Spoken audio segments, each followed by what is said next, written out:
الله الرحمن الرحيم إن عبادي ليس لك عليهم سلطان إلا من اتبعك من الغاوين صدق الله مولانا العظيم.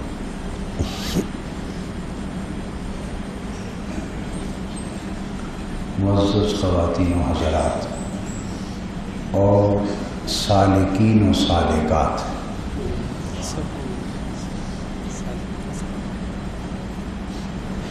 ماہ رمضان المبارک کی بزرگی والی راتیں ہیں اور برکتوں اور سعادتوں والی کڑیاں ہیں۔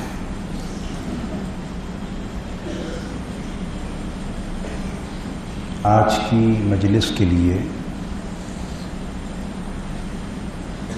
میں نے اسی مضمون کو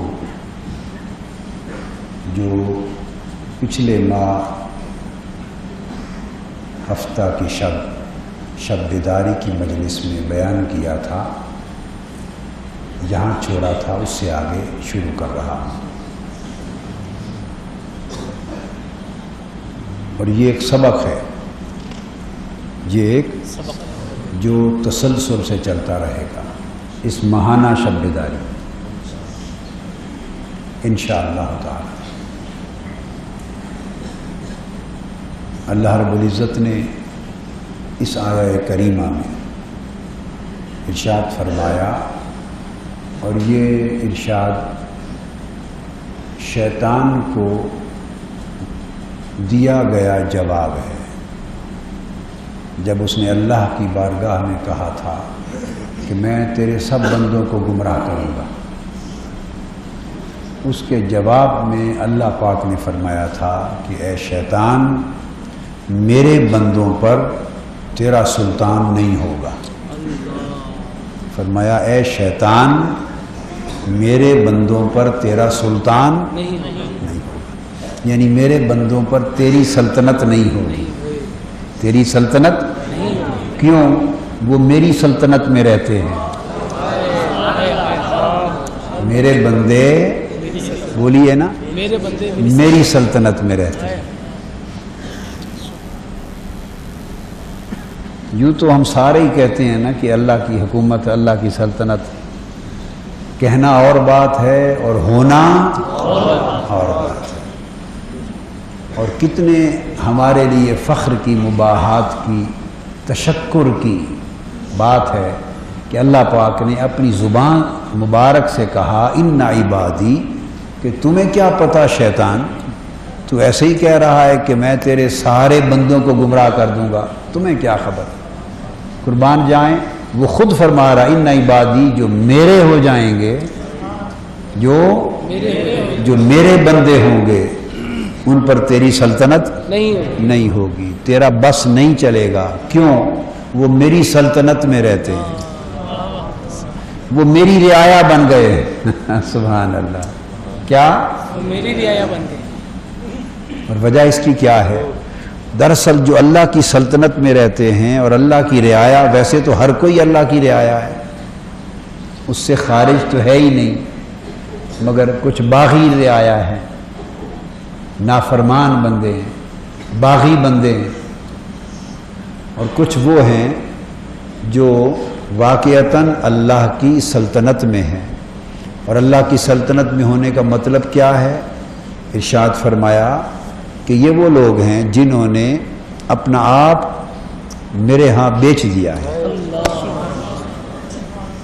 اپنا آپ میرے ہاں مجھے فروخت کر دیا ہے، اب وہ میرے ہو گئے ہیں، اب وہ میرے ہو گئے، لہذا میرا کہا مانتے ہیں، جو میں حکم کرتا ہوں وہی کرتے ہیں۔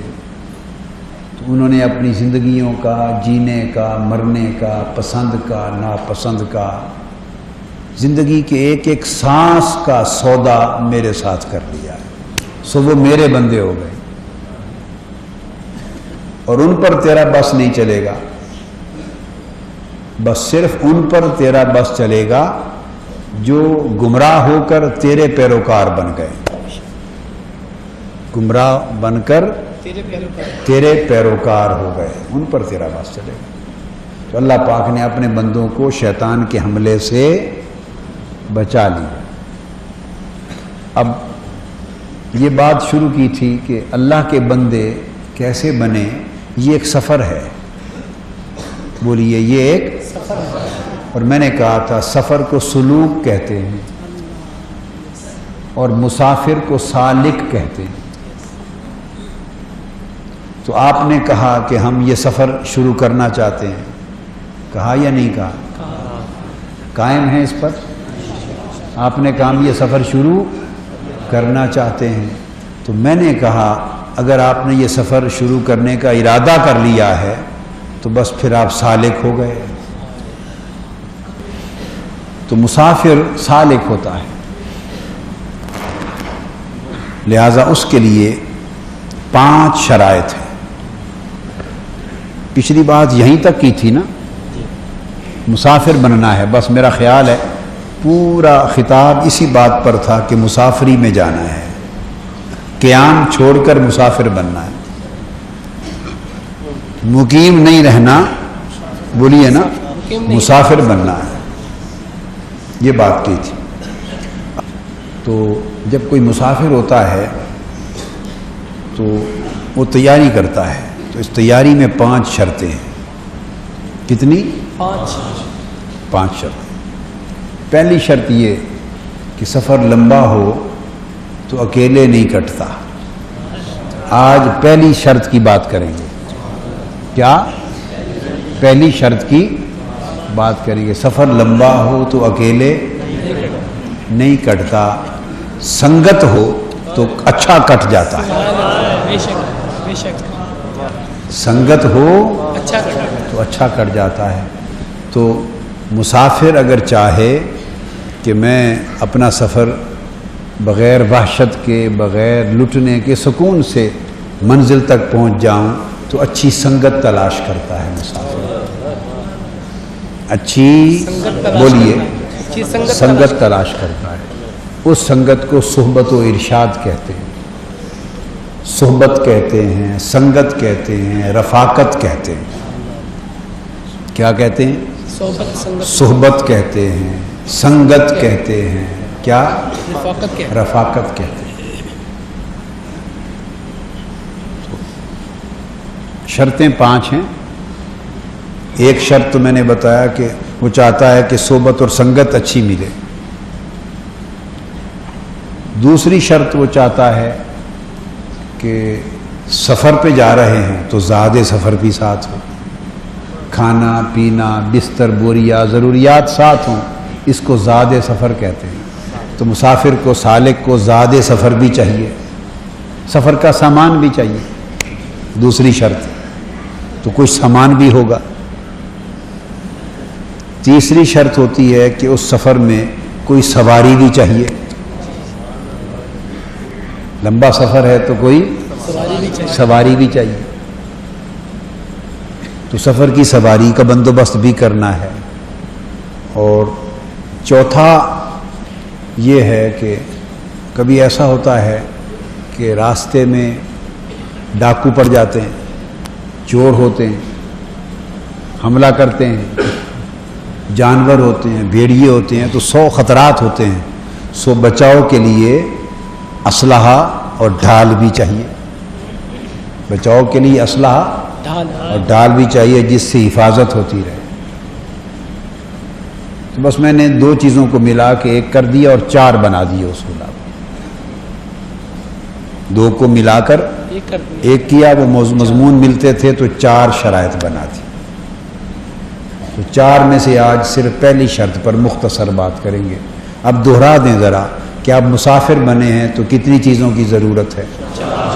پہلی سنگت چاہیے جو رہنمائی بھی کرے اور سفر میں کام بھی آئے، سفر میں اور منزل بتائے بھی صحیح اور منزل پہ لے بھی جائے، منزل کا بتائے بھی اور منزل پر لے بھی جائے، ایسی صحبت چاہیے، سنگت چاہیے ایک۔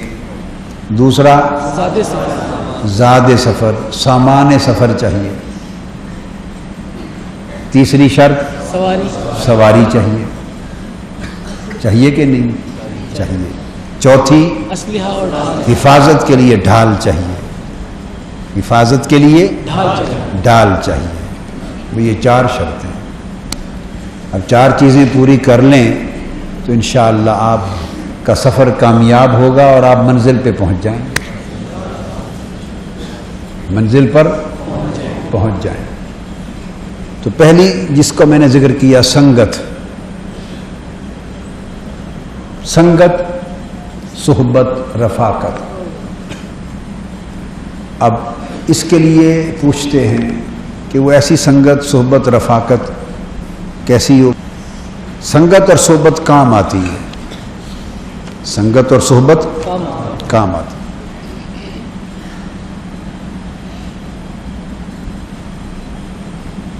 مل جائے تب بھی کام آتی ہے،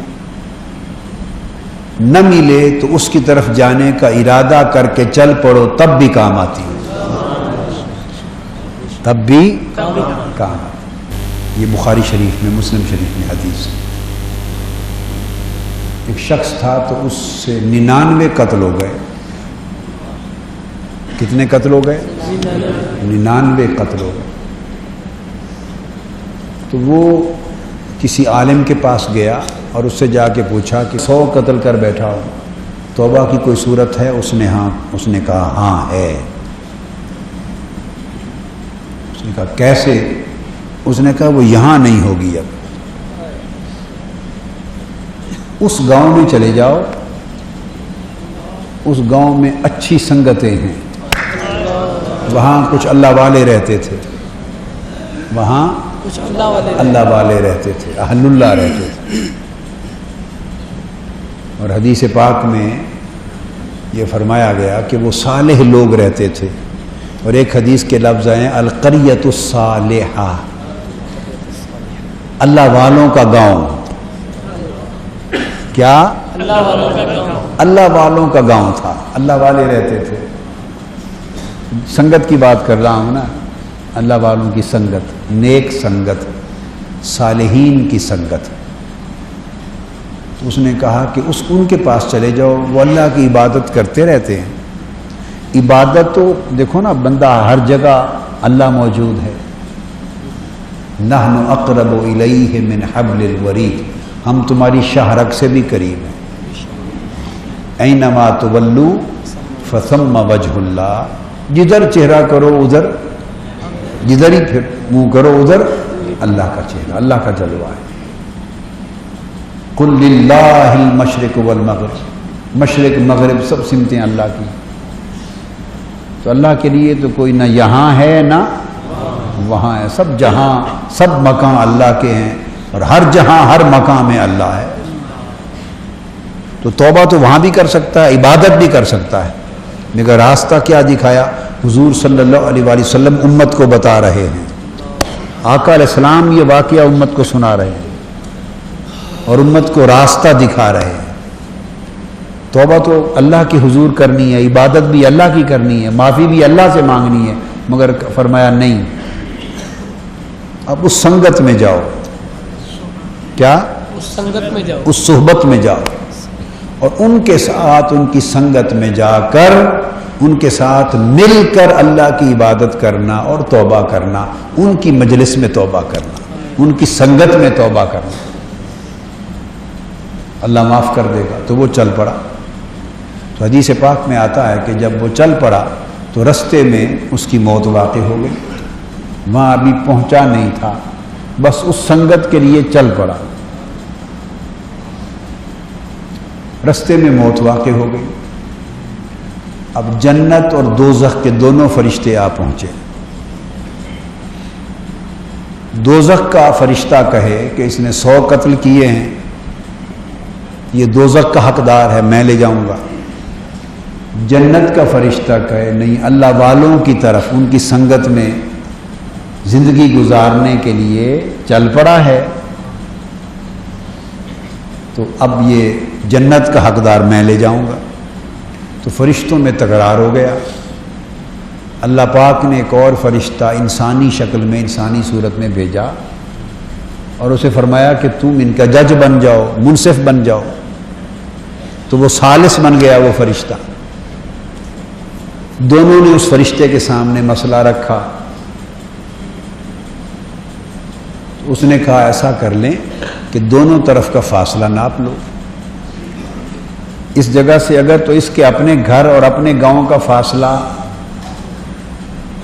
تھوڑا ہے، اور اللہ والوں کے گاؤں کا جدھر جا رہا تھا وہ فاصلہ زیادہ ہے، تو تھوڑا فاصلہ طے کیا ہے تو دوزخ والا لے جائے، اور اگر اپنے گاؤں کا فاصلہ اس کا زیادہ ہے اور آگے اللہ والوں کے گاؤں کی طرف جس سنگت کی طرف جا رہا تھا وہ فاصلہ تھوڑا رہ گیا ہے تو جنت والا لے جائے۔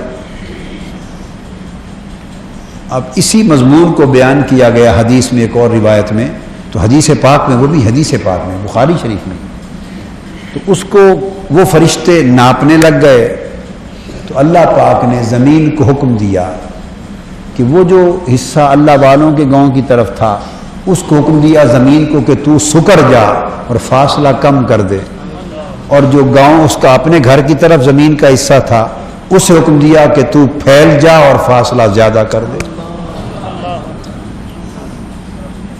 مطلب کیا ہوا کہ جب وہ اللہ والوں کی سنگت کا ارادہ کر کے چل پڑا تو اللہ نے بھی بخشش کا ارادہ فرما دیا، اللہ نے بھی بخشش کا، اس کی بخشش کا ارادہ فرما دیا، اللہ پاک بھی بخشش کے ارادے سے اس کی طرف متوجہ ہو گیا، تو ان کو لگا دیا فاصلہ ناپنے پر اور خود زمین کو سکیڑ دیا۔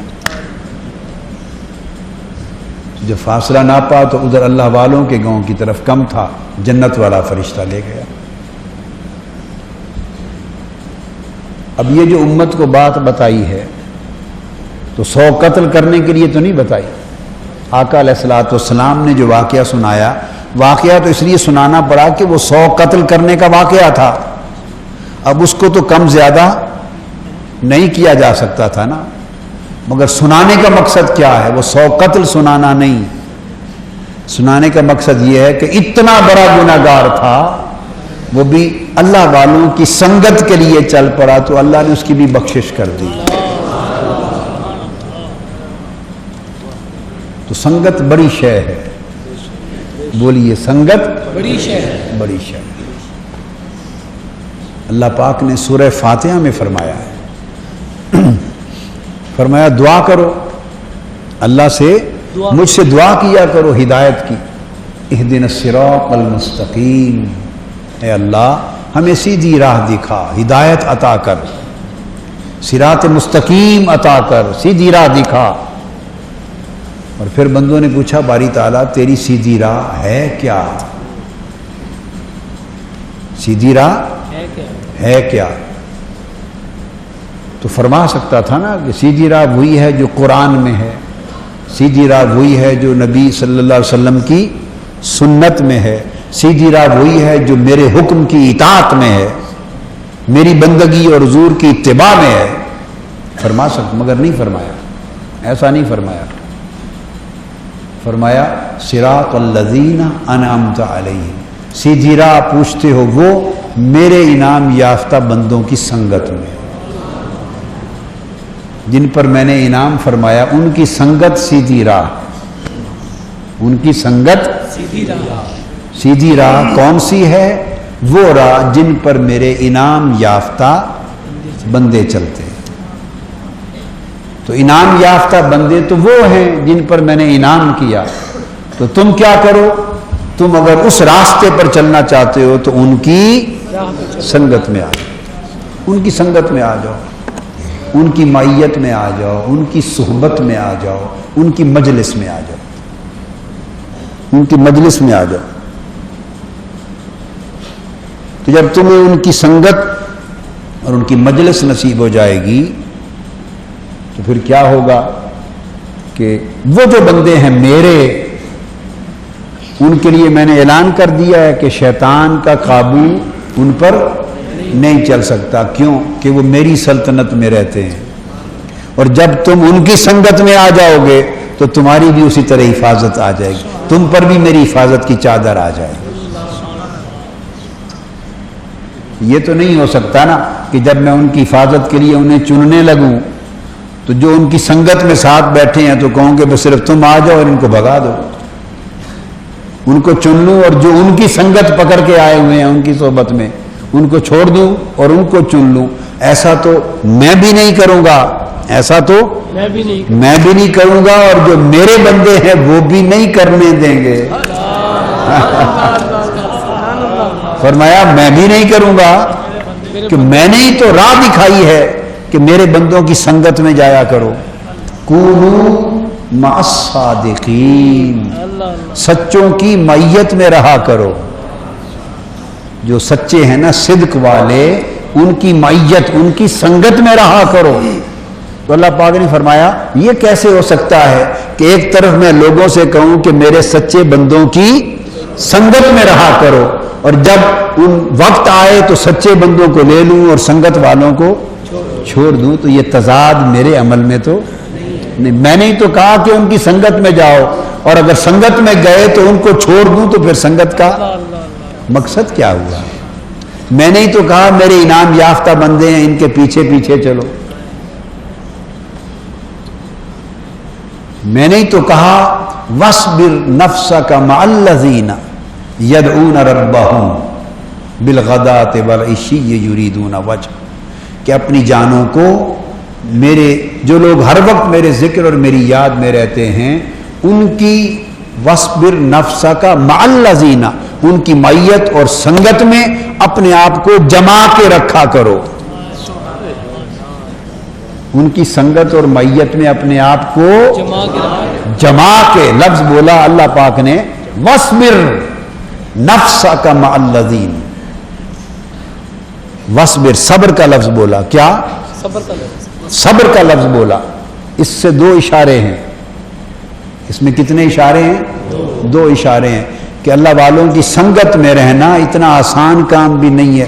صبر سے رہنا ایک تو یہ بات ہے.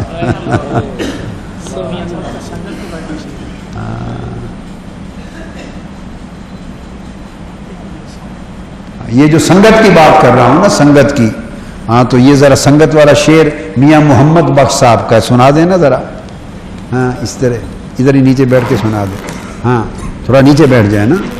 فضل تیرے ہائے ہائے مولا فضل تیرے لوہے لوہے تر دے ہٹیاں دے سنگ رل کے. پھر پڑھیں فضل تیرے ہم تو قبلہ حضور پروفیسر کی نسبت ذہن میں رکھ کے پڑھتے ہیں. فضل تیرے لوہے تر دے لوہے تر دے ہٹیاں دے سنگ رل کے. آپ 1 کلو لوہا لے کر کیا دریا میں ڈال دیں ترے گا؟ تیرے گا؟ بولیے تیرے گا؟ پکی بات ہے تیرے گا؟ نہیں تیرے گا، ڈوب جائے گا. تو لوہے کا کام کیا ہے؟ ڈوب جانا. کیا کام ہے؟ غرق ہو جانا. اب لکڑی کا پھٹا لے لیں بڑا سا، اس پر 10 کلو لوہا رکھ دیں اور دریا میں چھوڑ دیں، ڈوبے گا؟ نہیں ڈوبے. یہ وہ بات سمجھا رہے ہیں. مولا فضل تیرے ہائے ہائے لوہے تر دے فضل تیرے لوہے تر دے پٹیاں دے سنگ رل کے. کتے بھی جنت جان محمد چنگیاں دے سنگ رل کے. کتے بھی جنت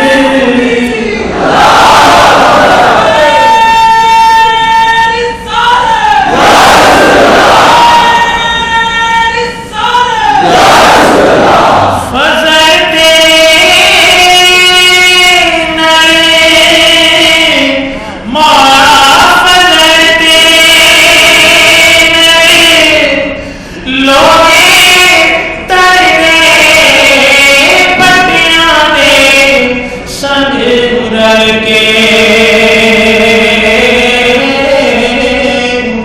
کتے بھی جنت جان محمد چنگیاں دے سنگ رل کے وہ جویں دکان اتاراں تے لوہاراں درد منداں دی یاری درد منداں دی سنگت ایویں سنگت ایویں بے درداں دونوں ہاں بے درداں بے درداں دی سنگت سنگت بے درداں دی سنگت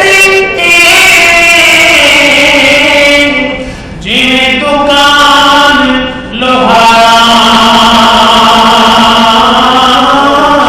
بے درداں دی یاری جاری جاری جاری کنج کنج بئیے پر چنگا میں ہزاراں بے درد درد منداں دی پھر پڑھو بے درداں دی یاری ہیں بے درداں دی یاری بے درداں دی یاری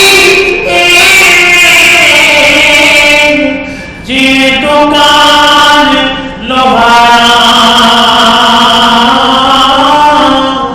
او کپڑے پاوے کنج کنج بھئیے پر چنگا پیر ہزاراں درد مند تے درد منداں دی یاری درد منداں دی یاری جویں دکان اتاراں ہائے ہائے او سودا پاوے لئیے نہ لئیے لئیے پر بھلے اور ہزاراں سودا پاوے لئیے نہ لئیے سودا پاوے لئیے نہ لئیے بھلے اور ہزاراں ماشاء اللہ واہ واہ واہ سبحان اللہ تو میں یہ عرض کر رہا تھا کیا بات سنگت تو اللہ پاک ایسا نہیں فرماتے کہ خود ہی تو فرمایا ہے کہ ان کی سنگت میں رہو تو جب وقت آئے فیصلے کا تو جن کو سنگت میں بھیجا ان کو چھوڑ دیا جائے اور جن کی سنگت میں بھیجا اکیلے ان کو لے کے بخش دیا جائے ایسا اللہ نے فرمایا میں بھی نہیں کرتا میں بھی اور اچھی سنگت والے جو لوگ ہیں اللہ والے وہ بھی گوارا نہیں کرتے اور اس لیے حدیث پاک میں یہ بھی حدیث پاک میں ہے کہ قیامت کے دن کیا قیامت کے دن فرمایا کہ اللہ والے اہل اللہ جو اللہ کے مومنین کاملین ہوں گے اللہ والے ہوں گے اور حدیث پاک میں آقا علیہ السلام کا فرمان حدیث قدسی ہے فرمایا لوگو تم اپنے حق کے لیے کیا جھگڑتے ہو تم اپنا حق لینے کے لیے کیا جھگڑتے ہو جو میرے بندے اللہ والے قیامت کے دن مجھ سے جھگڑا کریں گے اشد مجادلۃ فرمایا تم کیا جھگڑا کرتے ہو اپنا حق لینے کے لیے اللہ پاک فرما رہا ہے اپنا حق لینے کے لیے جھگڑتے ہیں نا آپ ہیں تو فرمایا بڑا سے بڑا بھی جھگڑا کرو تو تم کیا جھگڑا کرتے ہو جو میرے بندے قیامت کے دن اپنی سنگت والوں کے لیے مجھ سے جھگڑا کریں گے حدیث پاک ہے حدیث قدسی ہے اور کیسے کہاں تک نوبت جائے گی آقا علیہ السلام نے فرمایا کہ اللہ پاک نے ارشاد فرمایا کہ جب میں حکم دے دوں گا کہ آپ لوگ جنت میں چلے جائیں حکم دے دوں گا کہ آپ لوگ جنت میں جائیں مقامات جنت کے باغات آپ کا انتظار کر رہے ہیں تو وہ نہیں جائیں گے رک جائیں گے عرض کریں گے باری تعالیٰ ہم نہیں جاتے ہم نہیں جاتے. تو میں ان سے پوچھوں گا کیوں نہیں جاتے ہو جنت میں؟ دنیا تو بھاگی بھاگی جاتی ہے، دوڑی دوڑی جاتی ہے، تو آپ بجائے جنت میں جانے کے کھڑے ہو گئے کہتے نہیں جاتے. تم کیوں نہیں جاتے؟ جو میرے بندے ہوں گے وہ یہ کہیں گے مجھے باری تعالیٰ انہم کانوا اخواننا، یہ کچھ جو دوزخ میں تو نے پھینک دیے ہیں نا، یہ کچھ لوگوں کو دوزخ میں پھینک دیا ہے، یہ ہمارے بھائی تھے، ہماری سنگت والے تھے، ہماری سنگت والے. کانوا یصلون معنا، ہمارے ساتھ نمازیں پڑھتے تھے آ کر. وَكَانُوا يَصُومُونَ مَعَنَا، ہمارے ساتھ آ کے روزے رکھتے تھے. وَكَانُوا يَحُجُّونَ مَعَنَا، ہمارے ساتھ آ کر حج کرتے تھے. آپ بات کو سمجھ گئے نا؟ ہمارے ساتھ آتے تھے اور ہمارے ساتھ عبادتیں کرتے تھے، ہمارے ساتھ اللہ اللہ کرتے تھے، تیرا ذکر کرتے تھے، تیری بارگاہ میں آ کے ہمارے ساتھ اعتکاف میں بیٹھتے تھے، اعتکاف میں بیٹھتے تھے، تیرے حج کا سفر ہمارے ساتھ کرتے تھے، شب بیداریاں، تیرا ذکر، تیری یاد، ہمارے ساتھ مل کے تیرا نام لیتے تھے، جپتے تھے، پکارتے تھے، نیک عمل کرتے تھے ہمارے ساتھ مل کر، ہماری سنگت میں رہتے تھے. تو باری تعالیٰ ان کو تو نے دوزخ میں پھینک دیا اور ہمیں فرماتا ہے جنت میں چلے جاؤ. ہم کوئی ایسے بے وفا لوگ ہیں؟ اللہ پاک بتا رہا ہے کیا؟ اللہ تعالیٰ خود فرما رہا ہے ہم کو بے وفا لوگ ہیں. یہ بے وفا کا لفظ میں نے اپنے پاس سے مفہوماً بیان کیا. وہ تو کہیں گے ہم نہیں جاتے، تو باری تعالیٰ فرمائیں گے کیا چاہتے ہو؟ وہ فرمائیں گے باری تعالیٰ ہم تو اس وقت تک نہیں جائیں گے جب تک ان کو دوزخ سے نکال کے ساتھ نہ لے جاؤ. تو بات ہو گئی نا کہ ہم کوئی بے وفا لوگ ہیں، انہیں دوزخ میں جلتا چھوڑ کے خود جنت میں چلے جائیں؟ تو اللہ پاک فرمائیں گے اچھا بات سنو، وہ جو دوزخ میں ہیں جل رہے ہیں، جو تمہارے سنگتی ہیں، تو انہیں پہچانتے ہو کیا؟ انہیں آپ پہچانتے ہیں؟ آپ لوگ پہچانتے ہیں؟ وہ کہیں گے جی ہاں پہچانتے ہیں، شکلوں سے پہچانتے ہیں. فرمایا اچھا جائیں، جن جن کو پہچانتے ہو دوزخ سے نکال کے ساتھ جنت میں لے جاؤ. جن جن کو پہچانتے ہو دوزخ سے نکال کر ساتھ جنت میں لے جاؤ. جب وہ جائیں گے دوزخ سے نکالنے کے لیے تو دیکھیں گے کہ دوزخ کی آگ ان کے چہروں تک پہنچی نہیں ہے، نیچے ٹخنوں اور پنڈلی پنڈلی تک رہی، اوپر جسم کو دوزخ کی آگ نے جلایا ہی نہیں. دوزخ کی آگ نے اوپر جسم کو جلایا ہی نہیں، چہروں تک پہنچی نہیں، بس ٹخنوں پنڈلیوں تک تھی. کیوں؟ اللہ جو خود بتا رہا ہے آج واقعہ ہونا ہے قیامت کے دن. واقعہ ابھی ہونا ہے، ہوا نہیں، واقعہ ابھی ہونا ہے، اور بتایا جا رہا ہے اپنے حبیب کو پہلے کہ محبوب ایسے ہوگا، پیشگی بتایا جا رہا ہے. تو پھر چونکہ اس کو پتا ہے کہ پھر وہ رک جائیں گے اور محبت پر ہی ضد کریں گے، لجاجت من سماجت کے معنی میں عرض کریں گے، اور پھر میں نے ان کو فرمانا ہے کہ اچھا جن کو پہچانتے ہو نکال کے لے جاؤ. تو جب پہچان کے نکال کے لے جائیں گے تو پہچاننے کی صورت تو تبھی ہوگی نا کہ ان کی شکلیں بچ جائیں. پہچاننا تبھی ممکن ہوگا نا کہ چہرے، اور اگر آگ میں چہرے ہی جل جائیں تو پہچان سکتا ہے کوئی؟ تو اللہ پاک بتا بھی خود رہا ہے اور دوزخ کو حکم دے دے گا، دوزخ کی آگ کو، کہ یہ جو بندے ہیں فلاں فلاں، یہ میرے ولیوں کے بندے ہیں خاص. یہ جو بندے ہیں ادھر دوزخ میں ڈال دیا ان کے عملوں کی وجہ سے، ان کے کمزوریوں کی وجہ سے، کرتوتوں کی وجہ سے، کچھ بدعمالیوں کی وجہ سے، گناہوں کی وجہ سے. عدل والا کام بھی پورا پورا کر دیا، دوزخ میں بھی ڈال دیا، اور ساتھ دوزخ کی آگ کو حکم دے دیا، لسٹ دے دی کہ اس لسٹ والے جو لوگ ہیں ان کو خبردار ٹخنوں اور پنڈلی سے اوپر نہ جانا، ان کے جسم اور چہروں کو نہ چھونا. تو دوزخ کی آگ پوچھتی ہے باری تعالیٰ باقی تو ہر ایک کے لیے کھلی چھٹی ہے. ان کو کیوں حکم ہے کہ ان کو نہ میں ان کے چہرے اور جسم نہ جلاؤں؟ فرمایا تمہیں کیا خبر، یہ میرے محبوب ولی دوست ہیں میرے، یہ ان کے سنگت والے ہیں. الٹیمیٹلی انہوں نے رک جانا ہے اور کہنا ہے کہ لے کے جائیں گے، اور میں نے کہنا ہے جن کو پہچانتے ہو لے کے جاؤ. اگر چہرے جل گئے تو میرے یار پہچان نہیں سکیں گے، میرے دوست پہچان نہیں سکیں گے. تو میں عرض یہ کر رہا تھا کہ ادھر آگ کو حکم دے دیا، ادھر فرشتوں کو بھیج دیا کہ ناپو فاصلہ. اللہ کے کام دیکھیں نا، جہاں اس کے محبوبوں ولیوں کا معاملہ آ جائے نا، جہاں اس کے محبوبوں ولیوں دوستوں کا معاملہ آ جائے، وہ سارا نظام ہی بدل دیتا ہے. سارا نظام. آپ کہیں گے کون سا نظام بدل دیتا ہے؟ تو میں کہوں گا عدل کو چھوڑ کر فضل پہ آ جاتا ہے. عدل کو چھوڑ کر فضل پہ آ جاتا ہے. چونکہ اگر نظام عدل کا رہے تو رد و بدل نہیں ہو سکتا.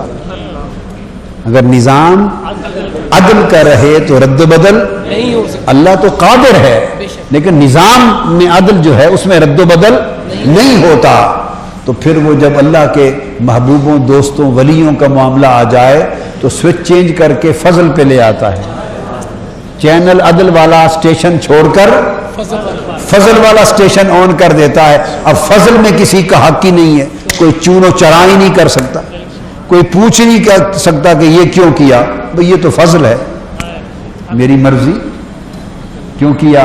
دوستوں کے لیے کیا، دوستوں کے لیے ولیوں کے لیے کیوں کیا؟ نادان تجھے کیا خبر میرے لیے وہ کیا کیا کرتے تھے. ہائے ہائے، تمہیں کیا خبر اعتراض کرنے والوں، میرے لیے وہ کیا کیا کرتے تھے. تو آج میں وہ کتنے جتن میرے لیے کرتے تھے مجھے منانے کے لیے، خوش کرنے کے لیے، تو آج میں ان کے خوش کرنے کے لیے یہ نہ کروں. یہ تو عدلے کا بدلہ ہے، یہ تو عدلے کا بدلہ ہے.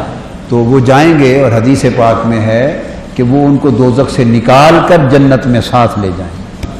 تو سنگت کام آئی یا نہیں آئی؟ بے شک بے شک سنگت کام آئی کہ نہیں؟ آئی. تو مسافر کے لیے پہلی شرط سالک کے لیے اچھی سنگت ہے. اچھی حضرت امام حسن بصری رضی اللہ تعالیٰ عنہ لوگوں کو نصیحت کرتے تھے کہ لوگوں، جب کوئی دوستی اور سنگت بنانے لگو، جب کسی کی سنگت اپنانے لگو، سنگت تو ایک ہی معیار رکھا کرو. سنگت بنانے سے پہلے یہ سوچا کرو کہ یہ سنگت قیامت کے دن کام آئے گی یا نہیں. جو سنگت قیامت کے دن کام آئے اسے اپنا لو، جو قیامت کے دن کام نہیں آنی اسے چھوڑ دو، پھینک دو. کیا لینا اس سنگت سے؟